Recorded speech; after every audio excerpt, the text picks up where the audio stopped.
series of SATA digital conversations.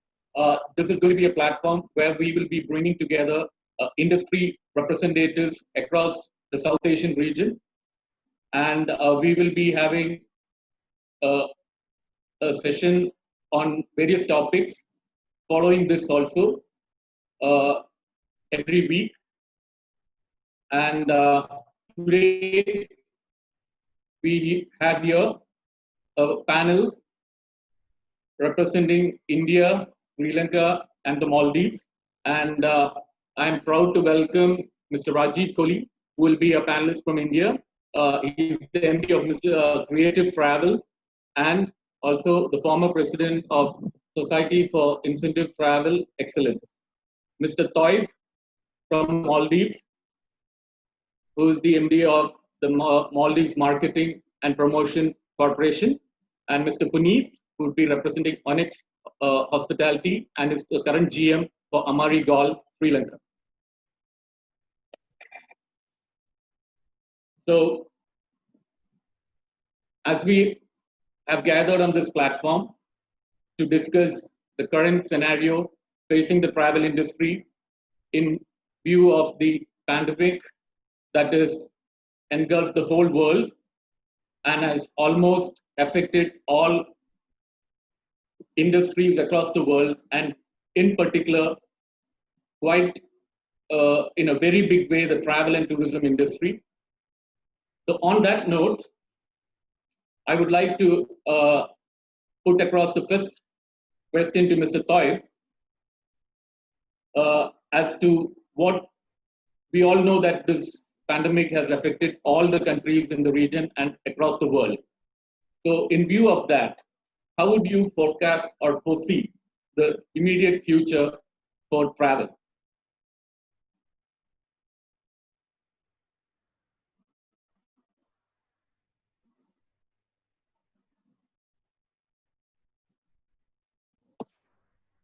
I think he's on mute. Mr. Thoyyib, I think you're on mute. Can you unmute your microphone, please?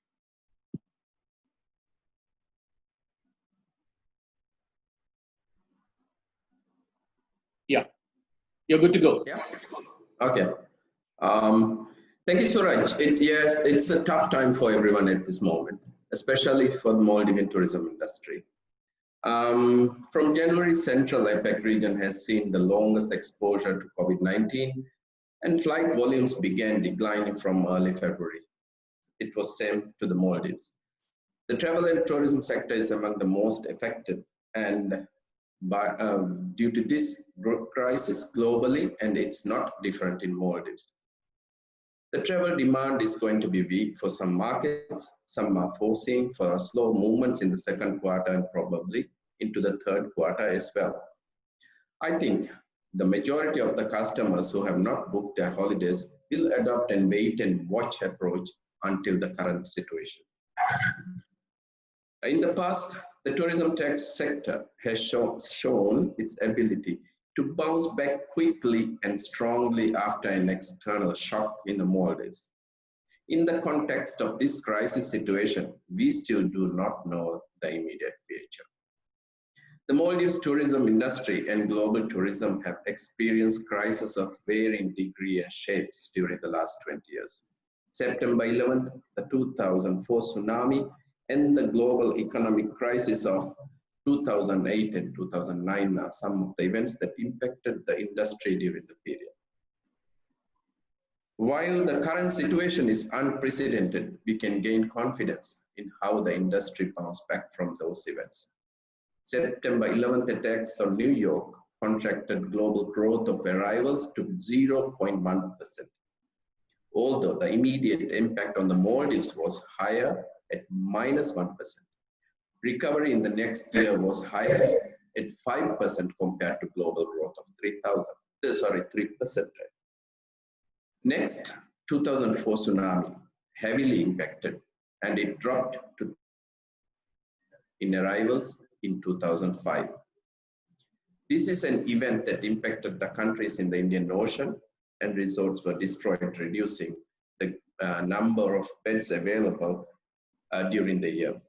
However, the bounce back was remarkable, with 52% growth in 2006. The global recession of 2000 shrunk arrivals by 4%, and the Maldives too experienced the same decline. But again, we bounced back with an annual growth of 21% in 2010, compared to global growth of 6.7%. So these are some of the findings, what we can see from the past. Dealing with this epidemic in different markets is somewhat similar.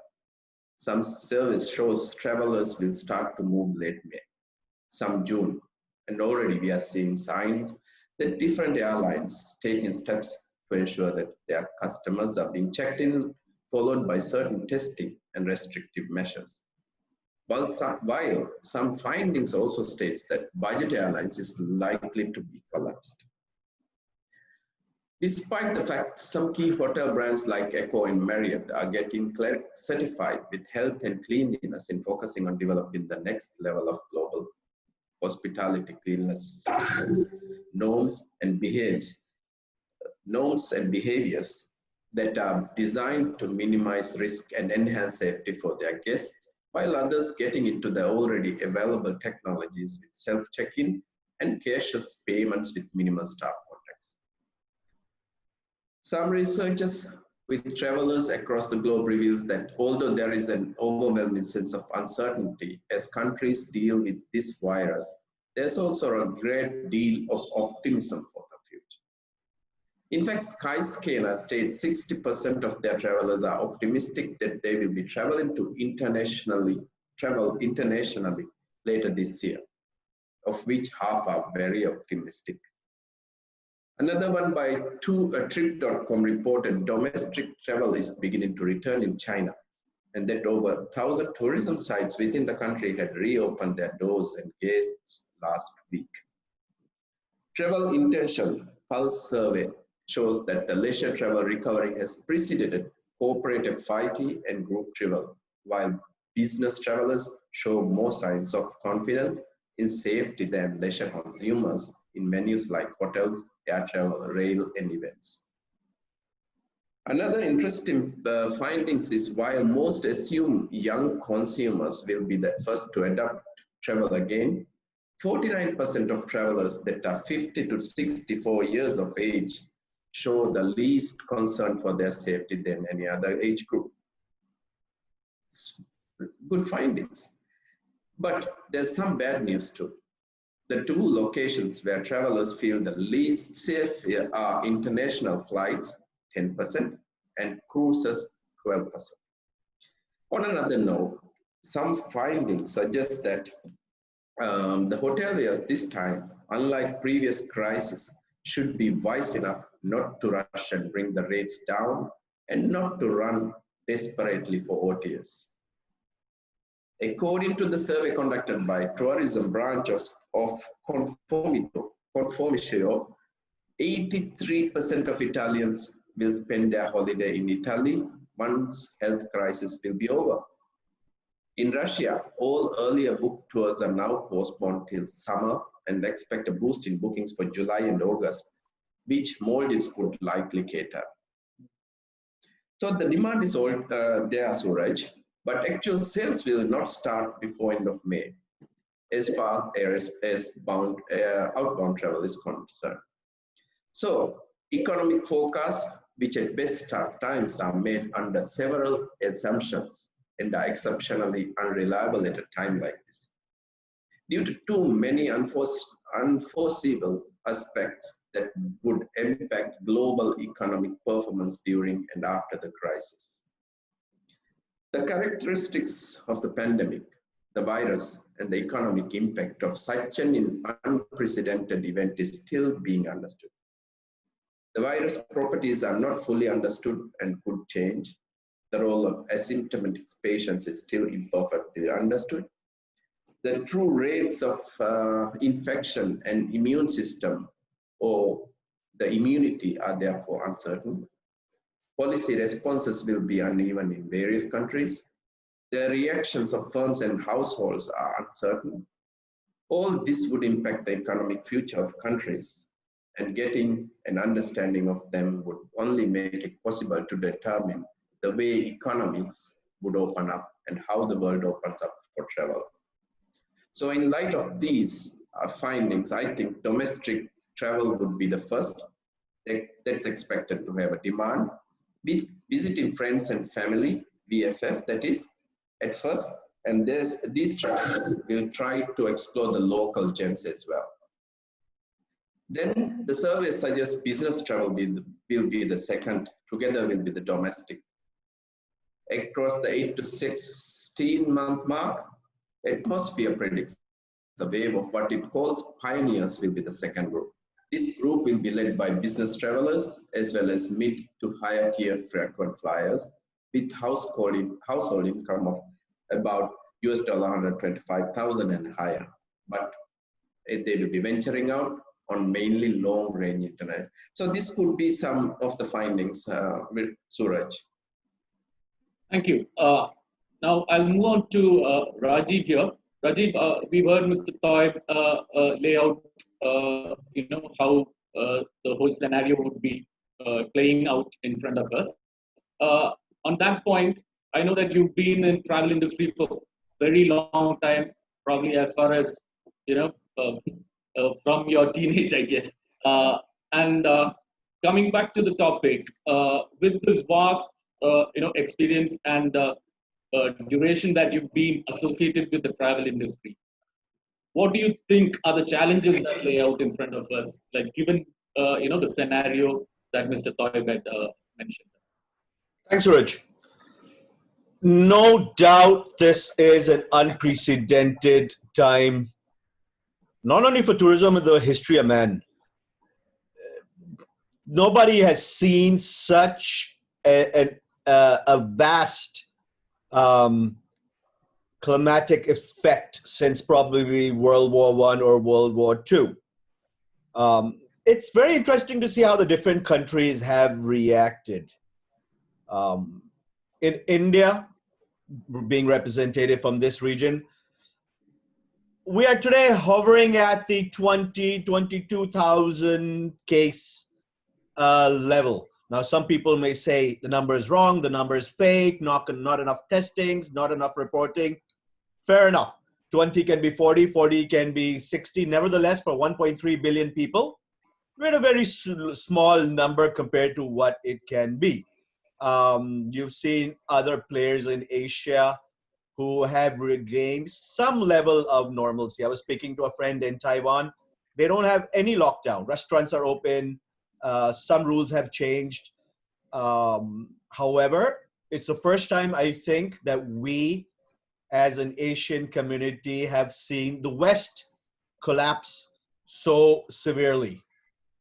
And if this virus had not reached Italy, the conversation we'd be having today perhaps would be very different. It would be lying on the lines of SARS or the Nipah virus or other things which happened within the Asian region and stayed within Asia.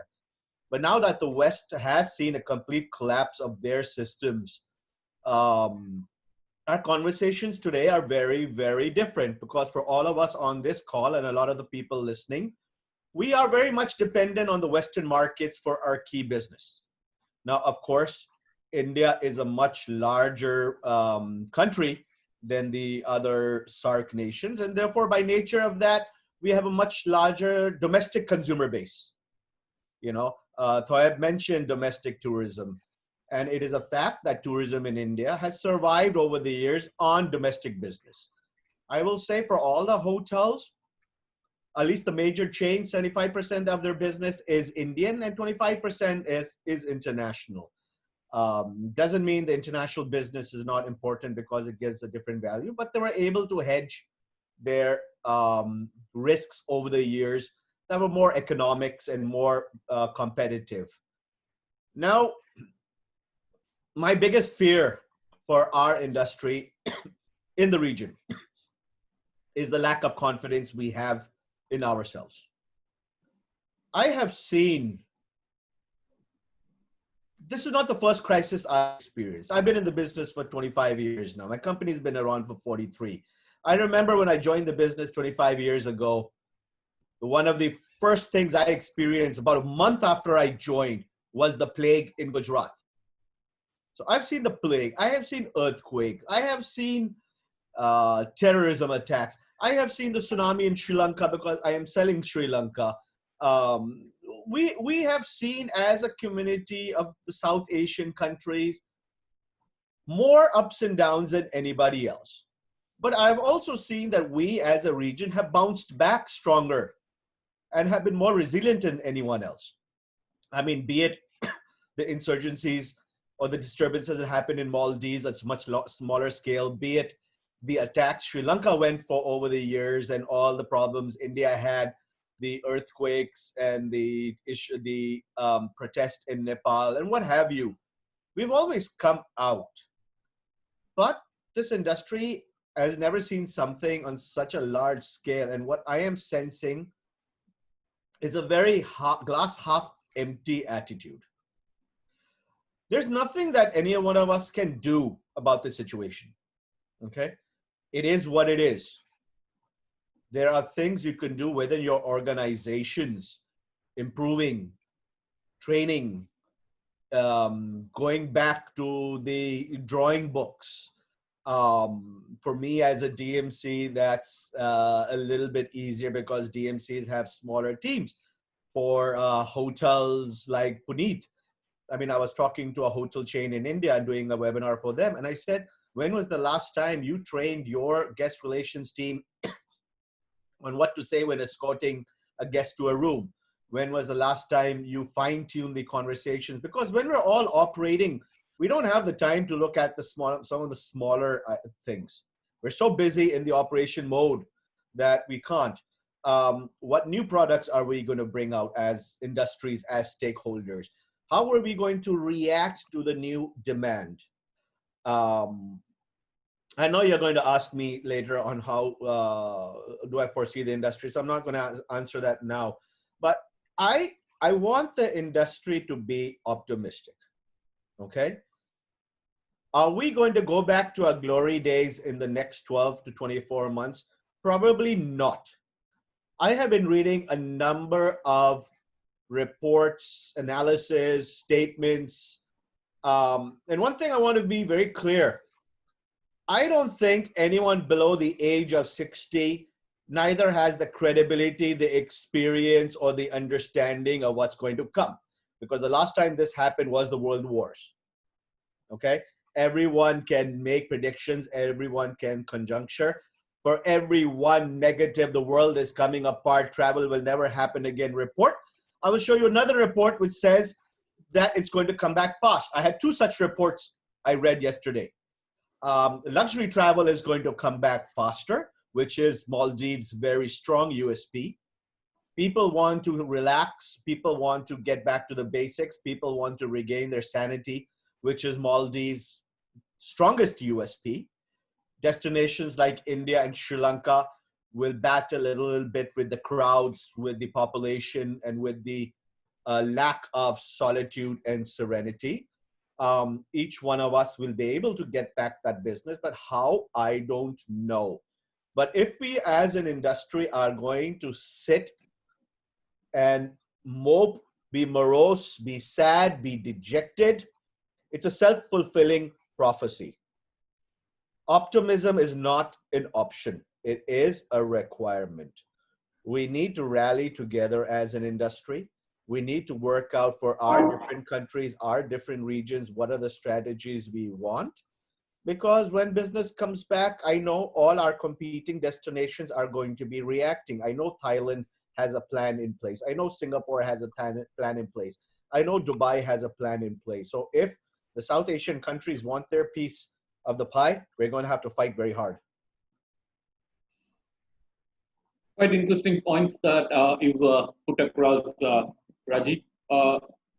Taking forward from what Rajeev had just put out to us, I'm moving on to Puneet.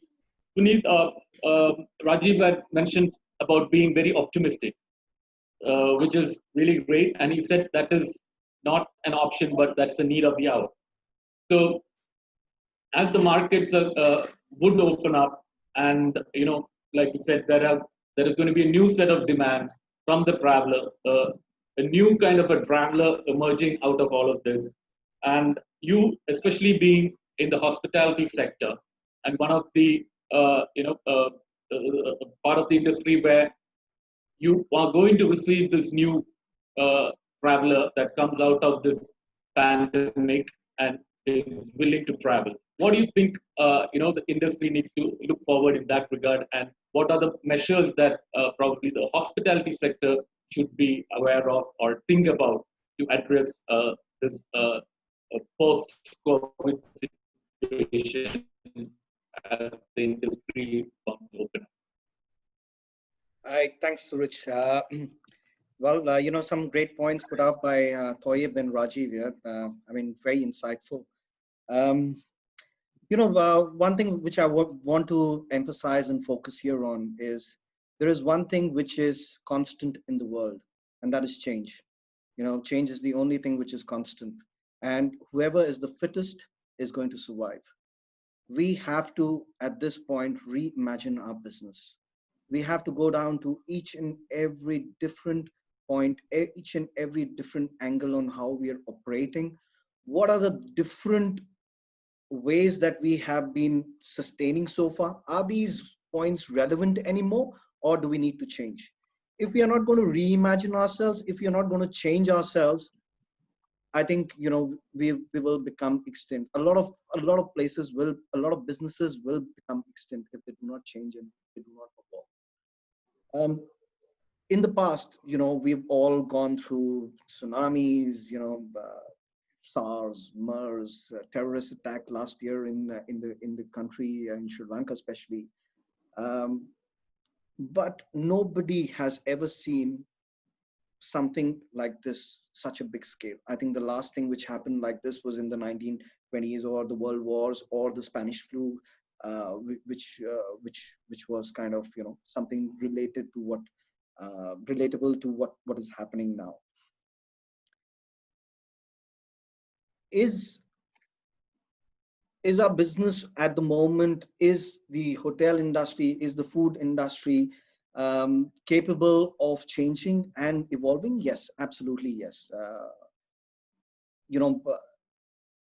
Is there a lot of scope of improvement in terms of health and safety that needs to be applied onto the hotel industry? Yes, absolutely. Not only hotel industry, but in general health. I think in the last few years we've seen fitness and health being one of the major motivation and factors that a person has been going into. People have started to focus more on health and fitness. Similarly, I think health and hygiene will become the prime focus moving forward. Hotels and public spaces and restaurants and food industry in general would have to focus and reimagine their business. So a few points that I think people will start to work on and look into as a hotel. I think something that I've been brainstorming with my team recently. I think early detection and obviously awareness are two key factors to this. Awareness of not only your team members but also of your guests is a key factor. Installing of thermal cameras, measuring of temperatures of the bodies. I mean, these are just small little things that need to be continued and monitored on a daily basis to ensure that your hotels and your businesses remain safe. To be honest, a hotel business is one of the most susceptible business, because we are very so hospitable. We just want to be nice to everyone.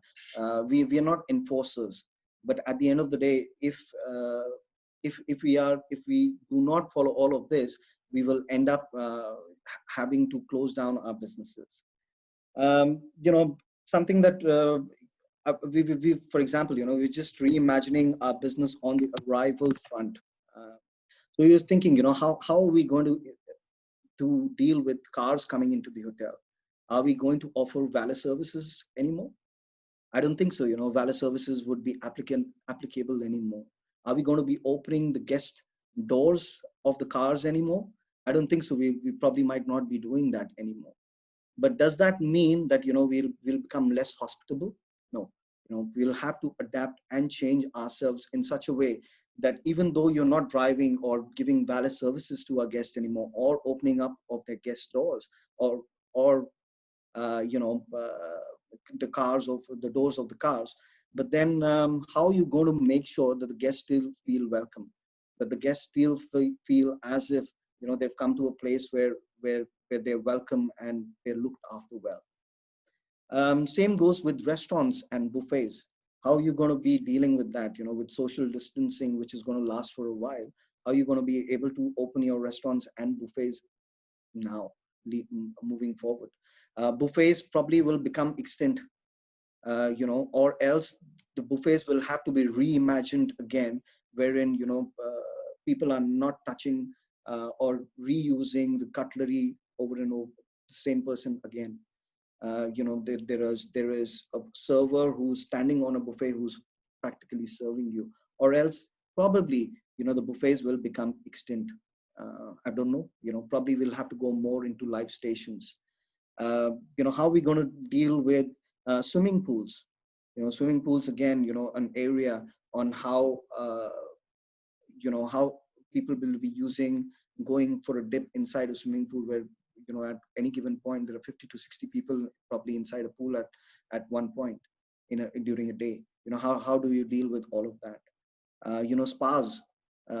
People do not like being touched by other people. People want to be social distance. How are you going to be deal with that? Fitness centers, again, a big place where the transmission of the virus could happen. Laundry. How are we going to deal with the laundry? How are you going to be washing the linen? Are you going to make sure that it's all washed separately, so that contamination doesn't go on? Again, some interesting ideas that we've been working on is a sanitation amenity bag. As soon as a guest arrives, you kind of give them a sanitation amenity bag, which has their mask, which has sanitizers, which has alcoholic wipes. So all of this is how we'll probably end up reimagining the entire business. But this gives us a great opportunity. Again, as Rajeev was saying, positivity is the key here. You have to stay here, sit down, reimagine, and think of it positively. Things are going to change for sure. It's not doom and gloom for sure. Yes, this is a very, very difficult time for everyone. Absolutely, no doubts in that. But then, are we going to change ourselves? Are we coming up with a strategy wherein the guests feel safe coming to an environment where they are social, but yet they are very distant to each other, and they feel safe? I think that's something that all of us as a community, as the hoteliers and DMCs, and as a business in general, we'll all have to come together, put together our brains, and come up with become pioneers of the change. Because, as I said before, change is the only thing which is constant, and whoever does not change will become extinct.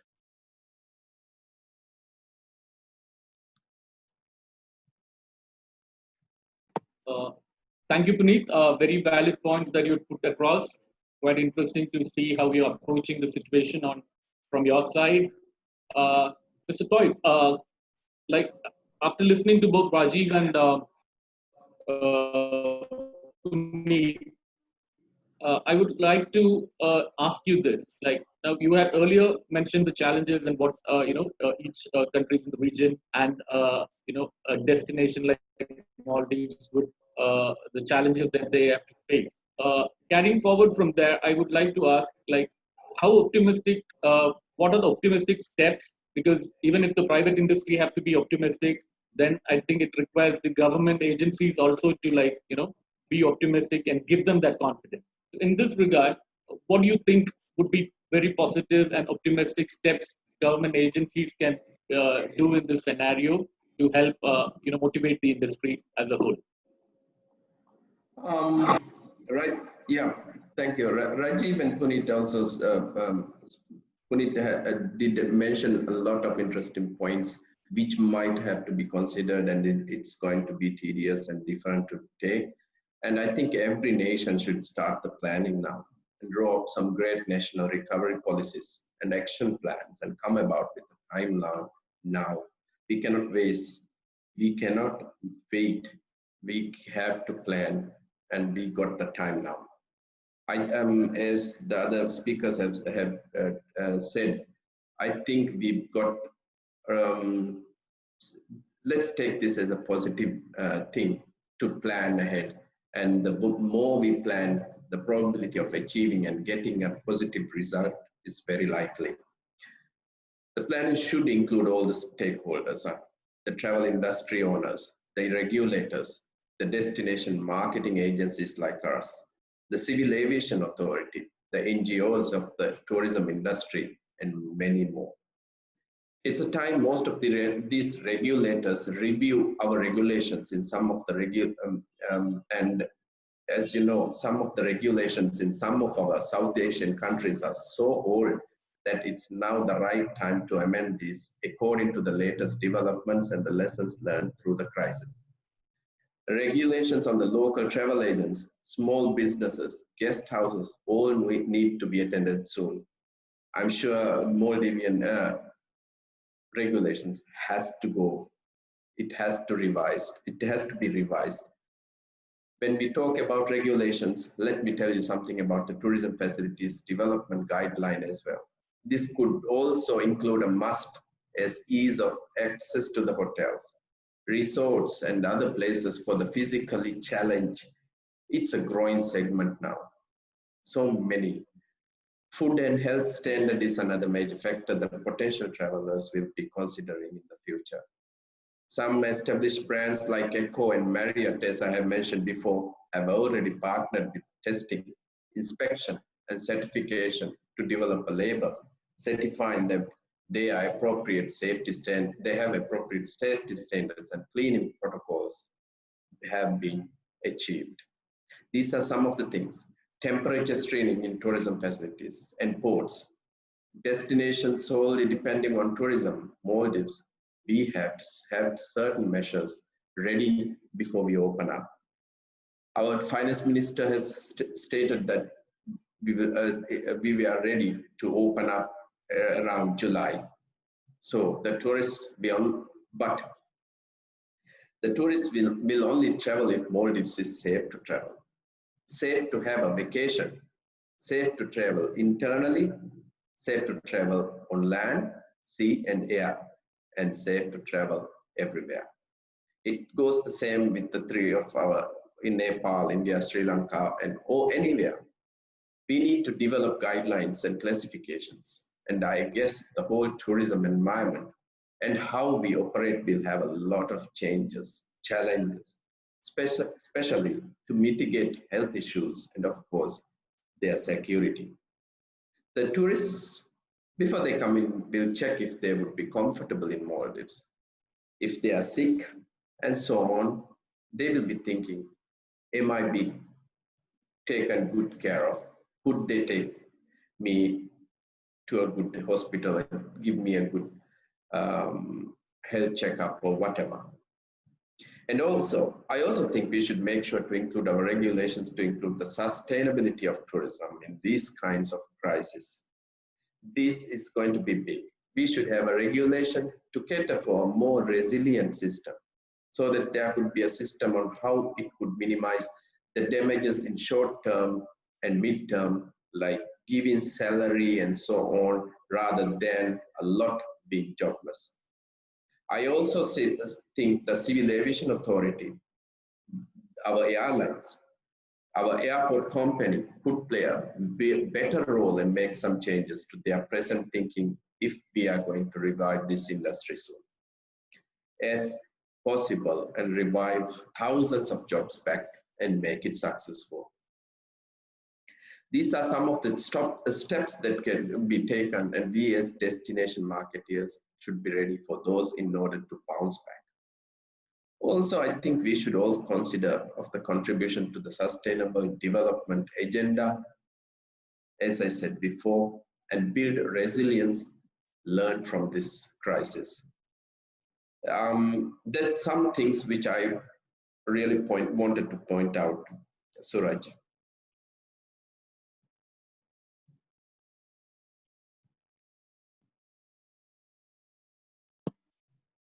Thank you, Mr. Thoyyib. I think Rajiv, uh, uh, moving from there, from what Mr. Thoyyib was just mentioning, like we understand this is a very peculiar situation, and one person or one organization or one country cannot like come and just make a change, a positive change.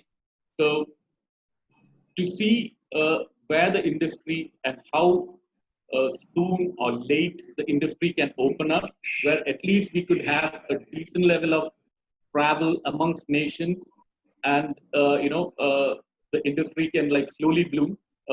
What in your mind would be an ideal timeline, if at all there is one, or if you can think about one, that we could see the industry open? Thanks. First, I want to say Puneet really sucked the joy out of travel with some of the things he said. I hope everything you said, Puneet, doesn't come true. I get your points, but I'll miss a good spa and a good buffet. I expect the ability for South Asia to travel within South Asia to be ready in the next 3 months. Okay? And that is going to be the first driver. Domestic tourism, let's not look at it only Indians in India, Sri Lankans in Sri Lanka. Let's look at it as the 5-6 countries of the region, within the 5-6 countries of the region. To me, that's domestic tourism. I think how we're going to see this unfold is going to be complex, because you shut down a hotel, you can't switch it on in 24 hours. I'm assuming it takes a lot of days to get the rooms back into order, to air the rooms. You can't park an airplane on the ground for 2 months and then just switch it on the next day. You can't switch off an airport and put it online in 24 hours. Getting the infrastructure back going is going to take some time, especially for the West, who have furloughed or let go a lot of their staff. Pilots need to be retrained, air traffic controllers need to come back online, and what have you. I think there's going to be a new normal in how we travel. When was the last time an Indian remembered going into a hotel without a metal detector? I asked the question from my Sri Lankan friends last year, and I was surprised there were no metal detectors. For us, it's normal. When I travel to Brazil, travel to South Africa, travel to Argentina, I need a yellow fever certificate. That's a requirement of my government. Maybe the COVID certificate will be there going forward. When we apply for visas to go to Europe, European embassies ask us, all of us, apart from a 3 months bank statements and 3 years income tax statements, give me your certificate of insurance. Maybe that will be the request. As I said in my first statements, nobody knows. And let me say one thing. Fear has a price. There were tourists traveling to Pakistan, which had its share of disturbances. There were tourists traveling to Afghanistan. There were tourists traveling to Iraq, to Iran. There is a price to fear. And I think what I saw when September 11th happened, the North American market basically said, you know what? Screw it. If it's going to happen to us here, it can happen to us anywhere. For those who were in the business back then, will see the change of how lead times in bookings over the years have changed. In the 20 years ago, the Western world would plan trips to India with a 8, 12, 16-month lead time. Today, we're seeing the lead time much shorter. I mean, I've seen lead times on incentives of 4 to 6 months, which was unheard of. I think we're going to see people saying, you know what, life is short, let's go. And the destinations that approve their ability to manage the situation, given how messed up it is all over the world, will see business come to them. There will be an issue of credibility, and I think we in South Asia have a strong advantage in expressing a credibility. I totally agree with Thoyyib. Please don't drop prices. I mean, yes, I want to be price competitive, but if we take price as the only tool to attack, we will fail, you know. So I would hope that the South Asian region has a collective conversation, India, Nepal, Sri Lanka, Bhutan, Maldives. Let's talk together. Our governments are old-fashioned. We should burn all the policies that used to be operating before. I mean, I'm glad Thoyyib said this. Everything we used to do before as governments, as marketing agencies, as policies for operating hotels are all outdated. They were outdated before. But today, they're no longer relevant. This is the time to reinvent ourselves, start from the scratch, be 2021 Tourism South Asia, and make it happen. Thank you, Rajeev. Puneet, one question that I would like to ask you is, now that we've had a clear kind of an understanding of where we stand and how things have panned out, which markets do you think would respond? Like now, just Rajeev had suggested, we need to be more proactive, and people who are ready to take in travelers, this thing, who are ready to accept that we have a situation and we can take care of it, can have a advantage over others. Which markets do you think in your would open up quickly and would want to travel as soon as? Well, in my opinion, obviously, domestic is going to be the way forward. Yeah, I mean, in the next few months, the early recovery is going to be domestic travel. That is going to be the first thing that everybody will kind of focus on, and try and get your wheels going again. I remember having a discussion with you guys, and especially Thoyyib, when you guys came for the SATA awards last year. We were discussing on how for the long haul markets, rather than having a visa separately for India, Bhutan, Nepal, Maldives, and Sri Lanka separately, we should have a South Asian visa which should be given out to all the travelers, so that it becomes easier for people to travel. And I think that could again become something which I know it's politically it's kind of an insane idea. I mean, but then it kind of delivers the message that South Asia together as a community, we should kind of stick together and remain as one. And again, sorry, we're also running short of time. I think I'll move on to Mr. Thoyyib to just wind up this session. Being someone who's representing the government and taking a point out of what Rajeev had said, where this region has to come together, the players, the industry, and everybody, to create something really positive, wherein all of us have to help and contribute to make this industry sustainable and restart in this region. Mr. Thoyyib, I would like to, have you have the last word on this and tell us, is that possible? Can we, start a process wherein government agencies can talk to each other and formulate and come together with a, uniform kind of platform where we can release and engage the industry from various nations within the South Asian region?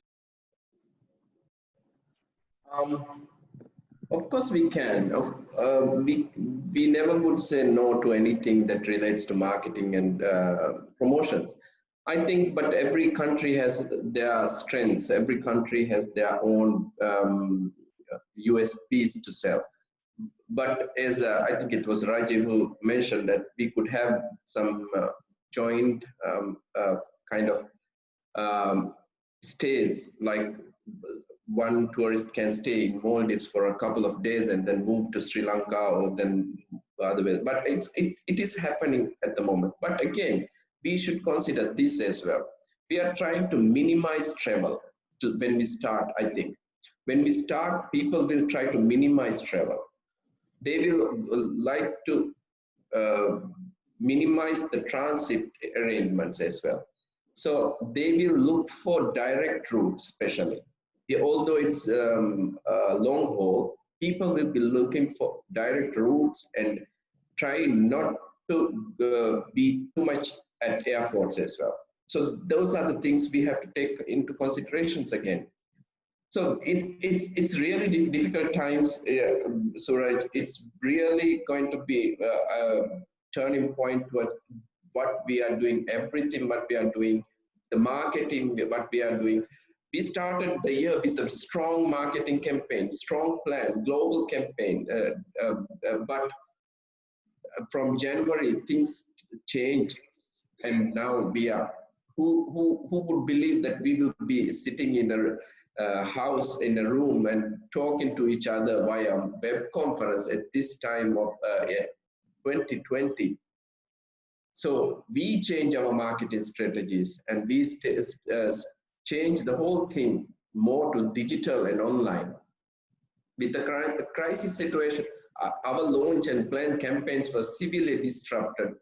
So in accordance, we re-strategize, and the uncertain scenario of marketing messages was focused on empathy, visit later, and campaigns were shifted to online platforms and to ensure that Maldives is still on the mind of the people. Our focus was moving to creating more light-hearted content for people to see and dream about Maldives. And rather than sounding a decisive all clear, I think health authorities in most of our key markets seems likely to advocate gradual return to normal working life. So we can work together, something as some of you have said. But remember, the social distancing may stick around still for a long time, and we have to follow that. Thank you, Mr. Thoyyib. Thank you, Rajeev. Thank you, Puneet. It was wonderful having you all share your thoughts and thoughts on the future of the industry as well as what we should be doing. And it's really heartening that all of you stand together and say we have to work towards this and handle this together as one. And there is a scope for all of us coming together in one platform and trying to, regenerate what we all love and which is very dear to our hearts, hospitality, personalities across the region. And thank you once again for Team SATA to putting this initiative together. Even during this time, our team back home at the SATA Secretariat worked really hard and have been working, talking to the panelists, bringing everybody together. So let's look forward to further and interesting and more eye-opening and sessions ahead. Thank you all once again. Stay safe, stay home. Let's break the chain. Until we meet again, thank you. Thank you. Stay safe. Thank you, Suraj. Thank you, Thoyyib, Rajeev. See you guys. Thanks, Thank you. gentlemen.